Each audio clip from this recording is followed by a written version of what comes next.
My son Liam stood before me, his eyes burning with greed as he demanded that I give him my inheritance, my life, my work. I refused, thinking it was over.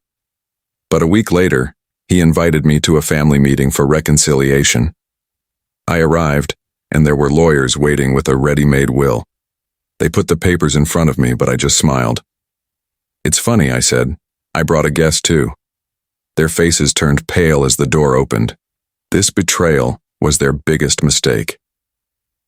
Before we continue, please subscribe to the channel and let us know where you are listening in the comments. The dining room smelled of cold coffee and rainwood. Family photos lined the walls, their frames glinting under the chandelier's dim glow. My son Liam paced like a caged animal, his loafers clicking against the hardwood.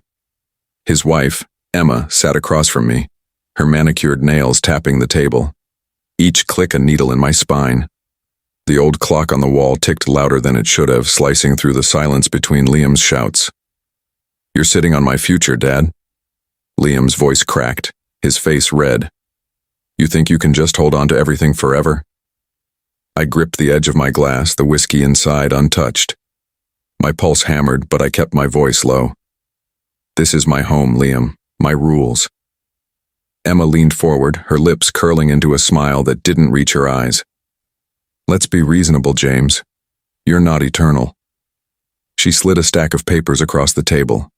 An old will, its edges worn. Her nails flashed under the light, sharp as her words. "You're holding them back. Their dreams, their life. As if my decades of grinding, building a network of car dealerships from nothing, meant less than their whims. I stared at the papers, but didn't touch them. Liam stopped pacing, his eyes burning with something uglier than anger. Greed, maybe, or desperation. "You always made me live in your shadow," he spat. "Those loans you gave me, chunk change compared to what you're hoarding." Loans. The word stung. I'd paid for his failed startups, his cars, his vacations, thinking it was love. My mistake.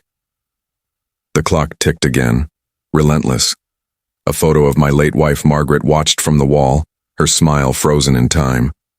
I wondered what she'd say now. Enough. My voice cut through the room, sharper than I meant. I stood, my chair scraping the floor. "Get out, both of you." Liam froze, his mouth half open. Emma's smile vanished, her eyes narrowing. She grabbed the papers, clutching them like a weapon, and stood. "This isn't over, James," she said, her voice ice. Liam stormed toward the door, his shoulder brushing a photo frame. It tilted, but didn't fall. The front door slammed, the sound echoing like a gunshot. I sank back into my chair, the room too quiet now. Rain tapped the windows, a steady drum. The will sat on the table, its presence mocking me. I reached for it, my fingers brushing the paper, but stopped. My chest tightened, a mix of shock and something hotter, anger maybe, or resolve.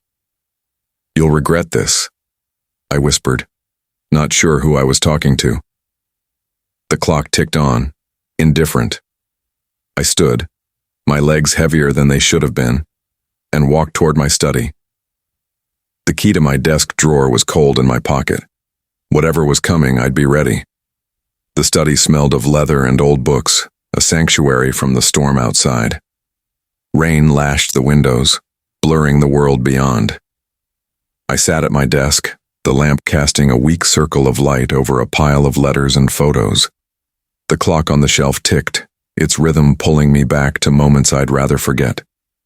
My fingers trembled as I opened a drawer, revealing a stack of papers tied with a faded ribbon. Margaret's letters. Her handwriting, all loops and grace, stared up at me. I untied the ribbon, my throat tight. One letter dated years ago caught my eye. "You're always so strong, James," she'd written. "But don't forget to live for yourself." I clenched the paper, guilt twisting in my chest. I'd lived for her, for Liam, for everyone but me. Now look where it got me.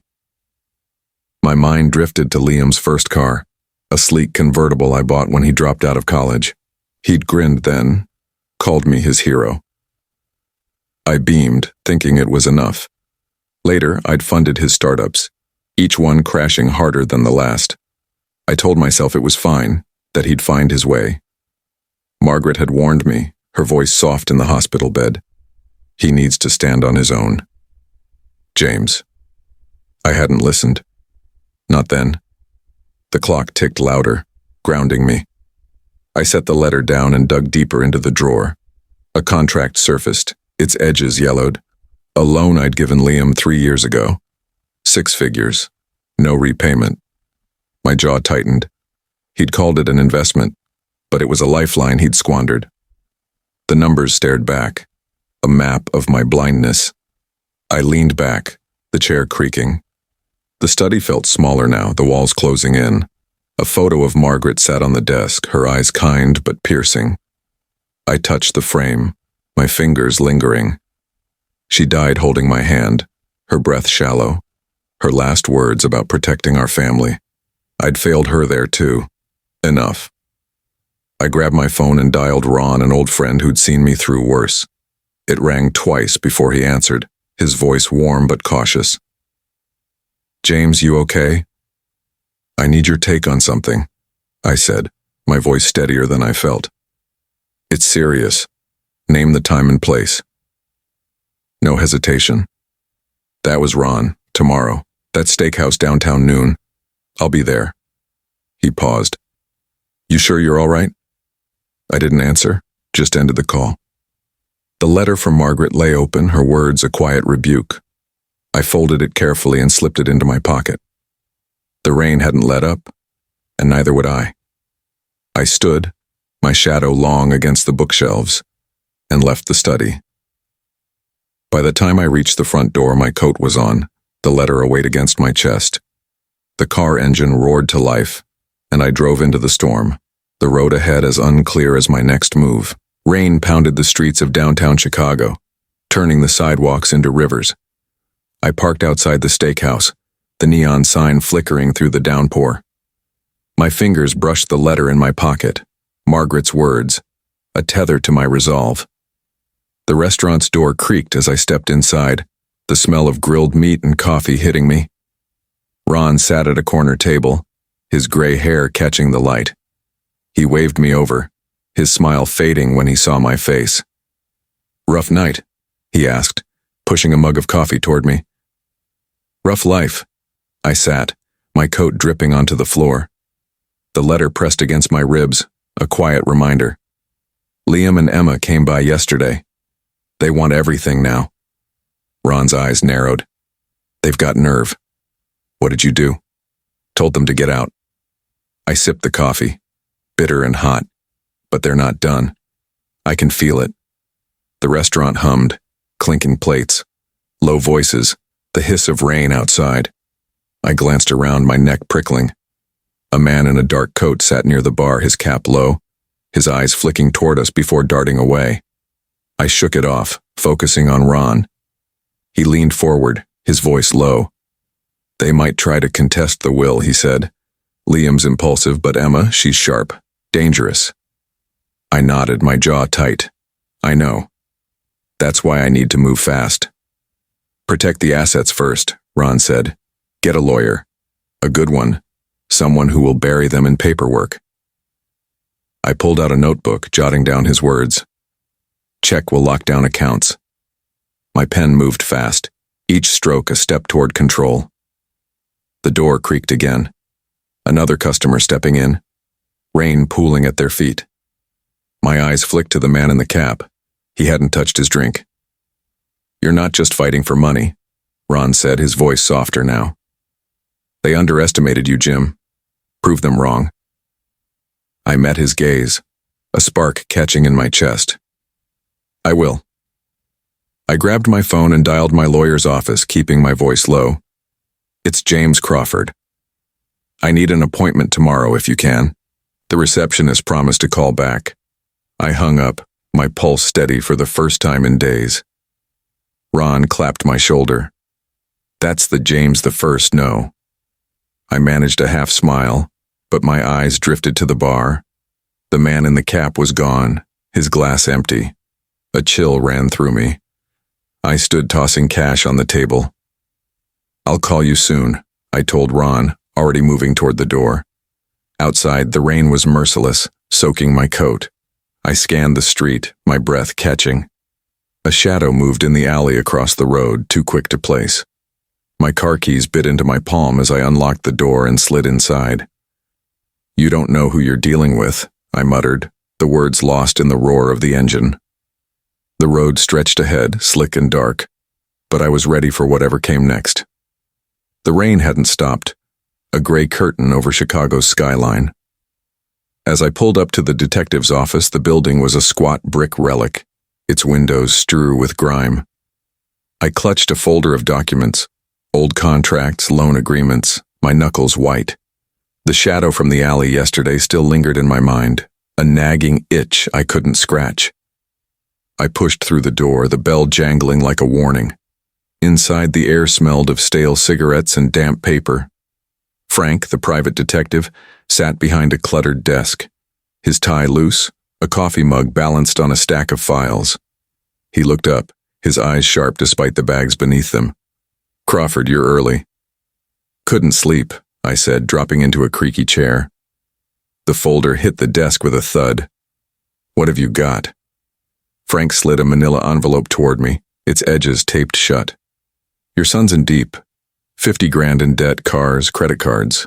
A bad bet on some tech startup. Emma's cleaner, but not by much." He leaned back, smirking. "She's obsessed with looking like old money. Spends a fortune to keep up." I tore open the envelope, my pulse quickening. Bank statements, receipts, a photo of Liam posing with a Rolex he couldn't afford. Then a photocopied letter in Emma's tight script, tucked into Liam's old belongings. "James clings to his money like a dying man to air. He's not eternal. We'll take what's ours." My stomach churned, but a cold smile tugged at my lips. She wrote this. Found it in a box Liam dumped at a storage unit.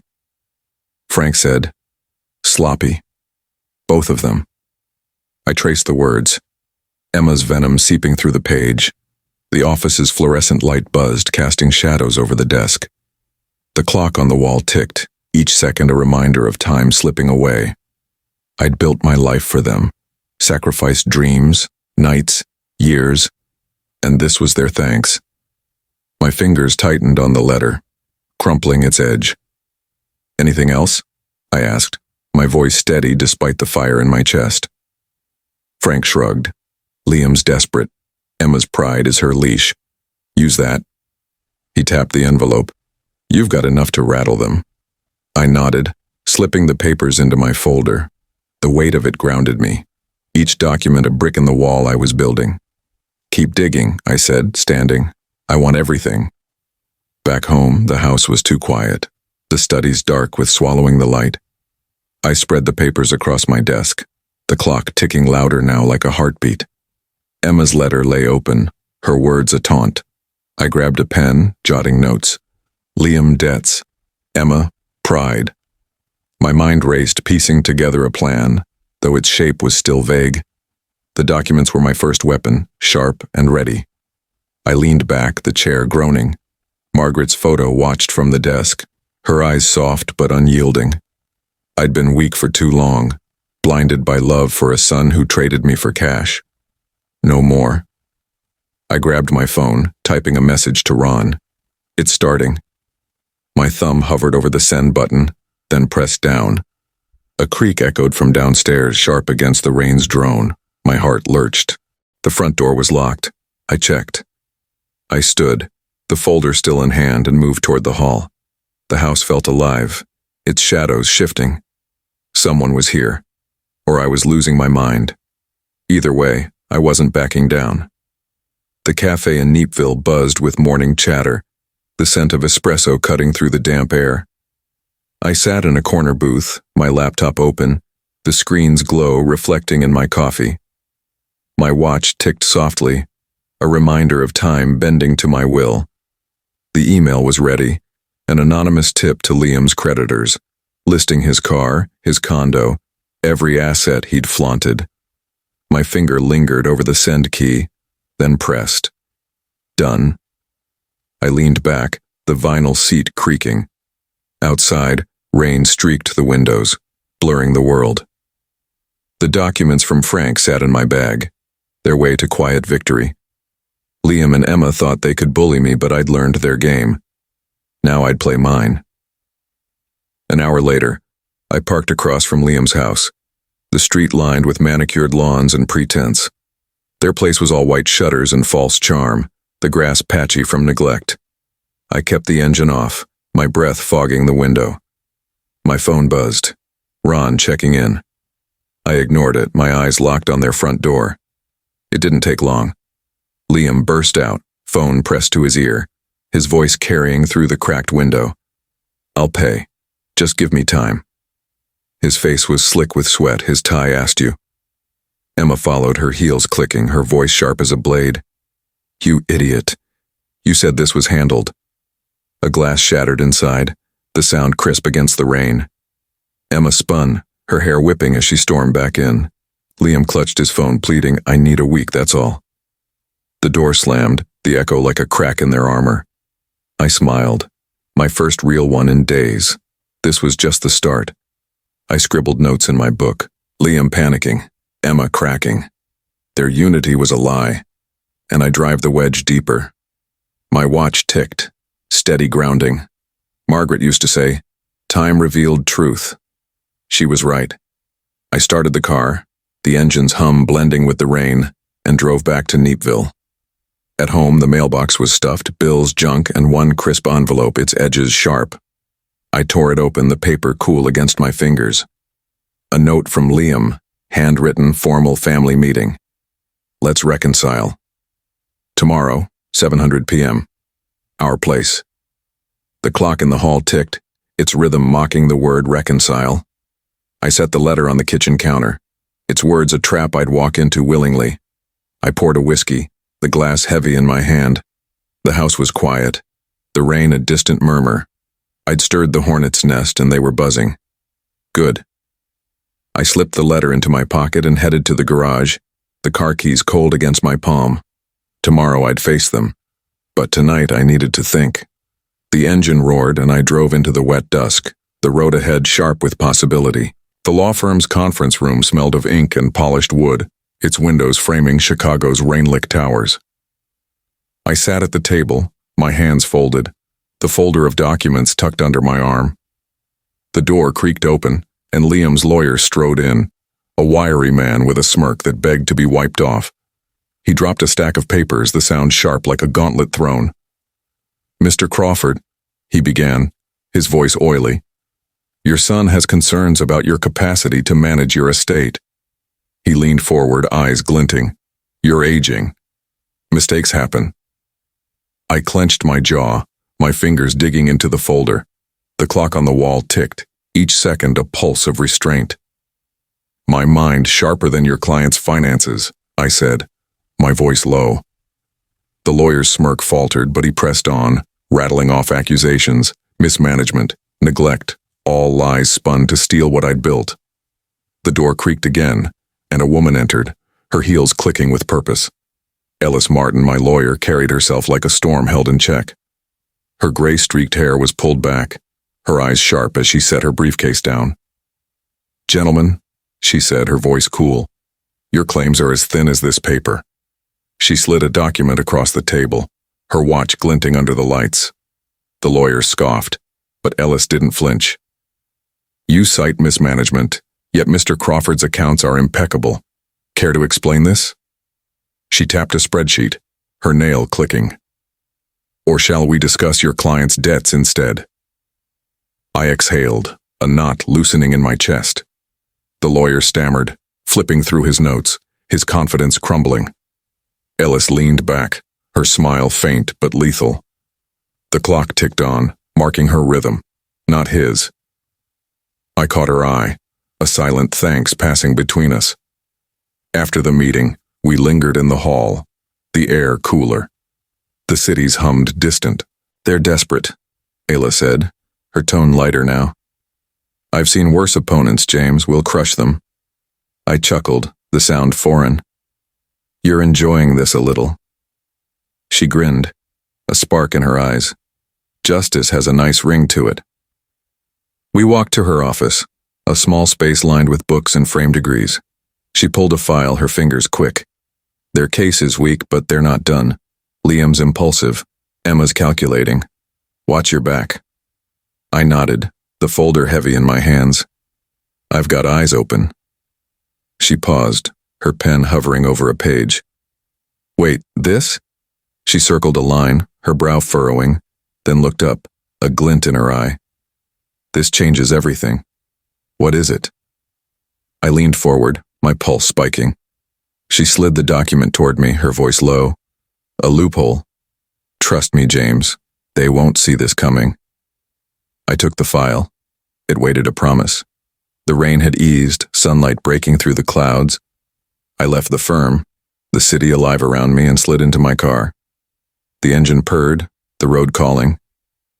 Whatever Ellis had found, it was my next move, and I was ready to play it. Rain drummed the roof of my Neepville house, a steady pulse that matched the ticking of the grandfather clock in the hall. I stood in the living room, the air heavy with the scent of damp wood and old memories. Family photos lined the mantel. Margaret smiled a quiet rebuke. The doorbell chimed sharp and unwelcome. I smoothed my shirt, steadied my breath, and opened the door. Emma stood there, her coat glistening, her smile as polished as her lies. James, she said, her voice syrupy. I came to apologize. We got carried away. Her eyes flicked past me, scanning the room like a thief casing a vault. I nodded, gesturing her inside. Tea? I asked, my tone neutral. My pulse quickened, but I kept my face calm. She followed, her heels clicking on the hardwood. Each step a calculated note in her performance. I poured water into the kettle, the hiss of the burner filling the silence. The clock ticked on, relentless. Emma sat crossing her legs, her purse perched like a shield. We didn't mean to hurt you, she said, leaning forward. Liam stressed. You know how he gets. Her fingers brushed a lock of hair, a practiced move, but her eyes, cold, calculating, betrayed her. I'd seen that look before, in boardrooms, in deals gone sour. Stressed, I echoed, setting a cup before her. My hand brushed a document on the table, a transfer of assets to a charity fund signed that morning with Ela's guidance. Emma's gaze darted to it, her lips tightening for a split second. Got you, I thought. We all make mistakes, I said, my voice soft, inviting her to dig deeper. She sipped the tea, her nails clicking against the cup. You've always been so generous, she said, her tone dipping into flattery. Maybe we can start over for family. The word hung hollow. I remembered her letter, her venom scrolled in ink. He's not eternal. My jaw clenched, but I smiled. Family, I said, leaning back. That's worth considering. My phone buzzed in my pocket. A text from Elise, all set. I ignored it, watching Emma. She prattled on, reminiscing about Liam's wedding. Her voice a calculated lullaby, but she slipped, calling my estate our future. Her eyes widened, catching the mistake, but I let it pass, my smile unwavering. I stood, gathering the cups. Let me walk you out, I said. She hesitated, then followed, her purse clutched tight. At the door. She paused, glancing back at the document on the table. Think about what I said, she urged, her voice too sweet. I nodded, closing the door behind her. Through the window, I watched her linger by her car, her phone pressed to her ear, her whispers sharp against the rain. She thought she was hidden, but the glass betrayed her. My chest tightened. Anger, triumph, caution. I pulled out my phone and dialed Ellis. She took the bait, I said, my voice low. The clock ticked, marking the moment. I turned toward the study, the plan sharpening in my mind, each step a brick in the trap I was building. The air was crisp, the rain finally gone, leaving Neighborville Street slick and gleaming. I parked a block from Liam's house, the engine off, my watch ticking softly in the quiet. The neighborhood buzzed with morning routine, kids on bikes, a jogger with earbuds, but my eyes were locked on Liam's driveway. His prized convertible sat there cherry red, a symbol of his borrowed swagger. Not for long. A tow truck rumbled up, its yellow lights flashing. Two men in coveralls stepped out, clipboards in hand. Liam's front door flew open and he stumbled out, his shirt untucked, his face a mask of panic. "You can't take it?" he shouted, waving his phone. "This is a mistake." The taller man shrugged, hooking the car to the tow. "Court order, buddy. Pay your debts." Neighbors peeked from windows. A woman across the street filming with her phone. Liam's voice cracked, pleading, "Now give me a week, I'll fix this." The door slammed again, and Emma stormed out, her face twisted. "You're pathetic," she hissed, her voice carrying. "You said you had this handled." Liam grabbed her arm, but she yanked free, her heels scraping the pavement. "You're embarrassing us." She spat, storming back inside. The door's thud echoed, a crack in their facade. I jotting a note in my book, Liam breaking, Emma furious. My pen moved fast, the ink a quiet victory. The tow truck pulled away, Liam's car dangling like a trophy. He sank to the curb, his head in his hands, the neighbor's whispers a chorus of his shame. I started my car, the engine's hum blending with my pulse. The clock on the dash ticked, steady, grounding. I'd lit the fuse and their world was burning. By noon I was in Ellis's office, the air sharp with coffee and paper. She leaned over her desk, her glasses perched low, a stack of documents between us. "They're unraveling," she said, her voice calm, but edged with excitement. "Liam's creditors are circling. Emma's losing her grip." I nodded, my fingers tracing the edge of a file. Saw it myself. He's a mess. She's worse. The memory of Liam's defeat, Emma's rage, warmed me like whiskey. But I stayed sharp. "What's next?" Ela slid a page toward me, her watch glinting. "We tighten the screws. The meeting tomorrow. They'll push hard. We'll push harder." Her smile was a blade and I trusted its edge. We reviewed the plan, her pen marking key points, each stroke a step toward justice. I left her office, the city alive around me, and pulled out my phone. The number was already sued. "It's time," I said when the call connected. "Be ready." The voice on the other end was steady, a promise sealed. I hung up, the folder under my arm, heavy with purpose. The car door clicked shut and I drove toward home, the meeting looming like a storm on the horizon. The cafe in downtown Chicago hummed with clinking cups and murmur deals, the scent of croissants mingling with espresso. I sat by the window, my tablet glowing with social media posts, each one a dagger in Emma's carefully curated world. Emma Crawford lied about her charity work, one read, with screenshots of her emails. Frank's find leaked by Ellis's contacts. Comments piled up, vicious and gleeful. I sipped my coffee, its bitterness a perfect match for the moment. The clock on the wall ticked steady, counting down Emma's reign. I scrolled, my thumb deliberate. Another post. Is Emma Crawford's lifestyle funded by fraud?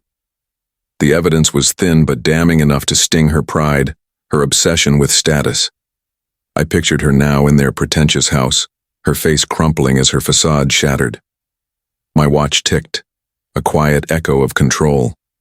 Across town, Emma sat in her living room, the curtains drawn, magazines scattered like fallen soldiers. Her phone glowed, the screen a flood of notifications. She swiped, her fingers trembling, mascara streaking her cheeks. "How did they find this?" she whispered, her voice breaking. She hurled the phone at the couch, its thud swallowed by the silence. Liam slouched in a chair, his eyes dull. "Fix it," she snapped. "Do something." He didn't move, his voice flat. "What's the point? You're the one who pushed." Emma's face twisted, her nails digging into her palms. "This is your fault," she screamed, storming to the window. She grabbed her phone, dialing her lawyer, her voice low, venomous. "Find out who did this now." I didn't need to see her to know the chaos. The posts told the story, each like a pebble in an avalanche. I set the tablet down, The cafes warmed the contrast to the cold satisfaction in my chest. My phone buzzed. "Elise, she's spiraling," she said when I answered. "The leak worked. She's weaker than we thought." "Good," I said, my voice steady. "What's our move?" "Keep the pressure on," Elise replied. "The meeting's tomorrow. She'll come out swinging, but we're ready." Her confidence was a lifeline, and I clung to it. We hung up and I leaned back, the coffee cooling in my hand. The clock ticked, its rhythm, a promise of what was coming. The cafe door chimed and a courier stepped in, a slim folder in hand. "James Crawford?" he asked. I nodded, taking the delivery. The paper was crisp, the contents heavy, documents for the meeting prepared by Elise. Each page a weapon. I opened the folder, my eyes scanning the first line, a slow smile spreading. The cafe's noise faded, the world narrowing to the plan in my hands. I stood, the folder under my arm, and pushed through the door, the city's pulse matching mine as I headed to the car. The conference room in downtown Chicago gleamed with polished wood and glass, its air sharp with the scent of ink and ambition. I stepped inside, my folder of documents, a reassuring weight under my arm. The clock on the wall ticked, each second a drumbeat of anticipation. Liam and Emma sat across the table, flanked by their lawyers, their faces a mix of smugness and strain. Papers were spread before them, a new will, its edges crisp, waiting for my signature. I took my seat, my pulse steady, my smile faint. "Mr. Crawford," the lead lawyer began, his voice smooth as oil. "This document ensures your family's future. Sign it and we're done." He slid the will toward me, his pen glinting like a blade. Emma's eyes flicked to mine, her lips tight while Liam shifted, his fingers drumming the table. I picked up the pen, turning it in my hand. The room held its breath, the clocks ticking louder now. "Funny," I said, my voice calm. "I brought a guest." The lawyers frowned, exchanging glances. Emma's hand froze on her purse. Liam's drumming stopped. The door creaked open, and a man in a gray suit entered, his briefcase heavy, his expression carved from stone. "Agent Daniel Harper, FBI," he said, his voice cutting the air. "We have evidence of document forgery tied to Liam and Emma Crawford." He dropped a stack of papers on the table, the thud echoing like a gavel. Forged signatures, altered contracts, Frank's digging. Ellis strategy. My plan. Emma gasped, her face draining of color. Liam's chair scraped as he leaned back, his eyes wide. "This is a mistake," he stammered, his voice cracking. The lawyers scrambled, flipping through the evidence, their confidence crumbling. Harper's gaze was unrelenting. "These are felonies," he said. "You'll answer for them." I leaned back, the folder untouched before me. The clock ticked, marking their defeat.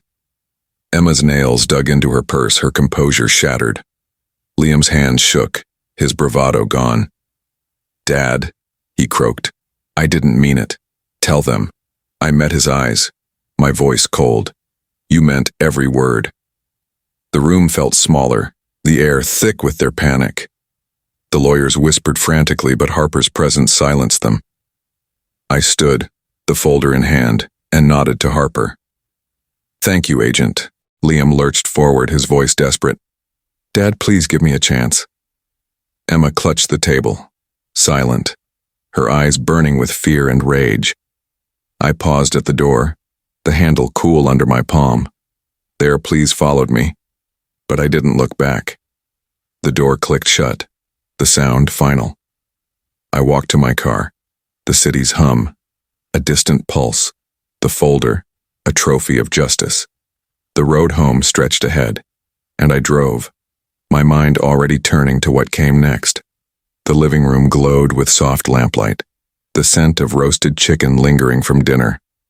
The grandfather clock ticked gently, a steady rhythm against the quiet. I stood by the window, my reflection faint in the glass, when the doorbell rang, sharp and insistent. I knew who it was before I opened the door. Liam and Emma stood on the porch, their faces haggarded, their clothes rumpled. The weight of their defeat hung like a shadow. "Dad?" Liam said, his voice breaking. "We're sorry. We messed up." He stepped forward, his hands trembling. Emma nodded, her eyes red, her usual poise gone. "We lost everything," she whispered. "Please, James." I crossed my arms, the doorframe cool against my shoulder. "You chose greed," I said, my voice even. "You chose to betray me." The words landed like stones, and Liam flinched, his knees buckling. He sank to the porch, his head in his hands. "You're my father," he choked. "Give us a chance." Emma's gaze darted to mine, pleading, but I saw the calculation beneath her tears. I shook my head. "You made your path. Walk it." I stepped back. The clock's ticking louder now, a reminder of time's judgment. Liam's sobs echoed, but I closed the door. The click final. In the study, I sat at my desk, a stack of documents before me, transfers to a children's charity signed that morning with Ellis's counsel. My pen moved steadily, each signature a release from the past. Margaret's photo watched from the shelf, her smile warm, approving. I'd kept enough to live comfortably, but the rest would build futures for others, not fuel Liam's folly. The doorbell rang again, softer this time. Ellis stood there, her coat dusted with evening mist, a bottle of wine in hand. "Thought you could use company," she said, her grin easing the ache in my chest. We ate in the dining room, the clink of glass as a quiet celebration. "You did the right thing," she said, her eyes steady. "They'll survive. You'll thrive." I chuckled, the sound lighter than I'd expected. "Thanks to you."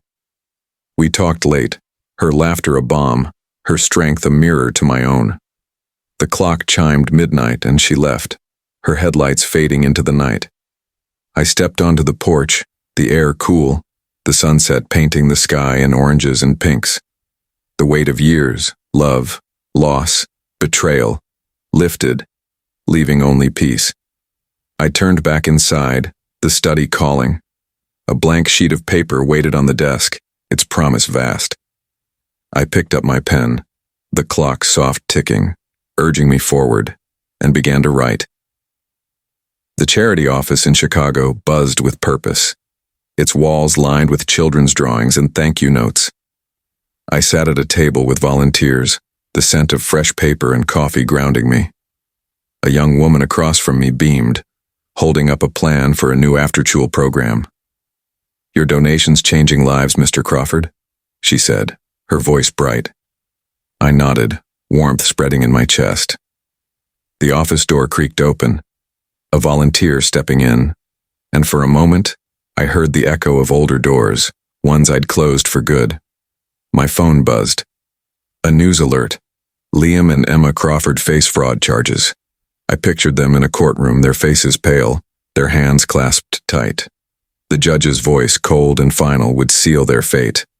Fines, maybe jail. I felt no anger, only a quiet resolve. They'd built their ruin brick by brick. I swiped the alert away, the volunteers' chatter pulling me back. Later, I walked with Ellis along Lake Michigan, the water glinting under the spring sun. Her scarf fluttered, her laughter sharp as she recounted a case she'd won. "You're tougher than you look, Jim," she said, nudging my arm. "Always were. Learn from the best," I replied, her grin infectious. We stopped at a bench, the city's skyline sharp against the sky. I pulled Margaret's photo from my wallet, its edges worn. "She'd be proud," I said, my voice soft. "Of this, of us." Ellis's hand rested on my shoulder, steady, warm. Back home, the study was quiet, the clock ticking a gentle pulse. I sat at my desk, a blank sheet before me, my pen heavy with purpose. The words came slowly, each one a thread in the legacy I wanted to leave. Not wealth, but truth. "Justice is strength," I wrote. "Hold it close, and it will carry you." The letter was for those who'd come after, a guide through greed shadows. Margaret's photo watched, her eyes kind, urging me on. I sealed the letter, its weight to promise kept. The trial's outcome reached me later. Guilty verdicts, their lives unraveled. I set the phone down, the news a distant ripple. The porch called, the night sky vast, stars pricking the dark. I stepped outside, the air cool, the world still. The clock inside ticked softly, its rhythm a heartbeat of peace. I looked up the stars, a map of futures unwritten, and for the first time in years, I felt whole. If you like this story, please like this video, subscribe to the channel, and share your impressions of this story in the comments. To listen to the next story, click on the box on the left. Thank you for watching.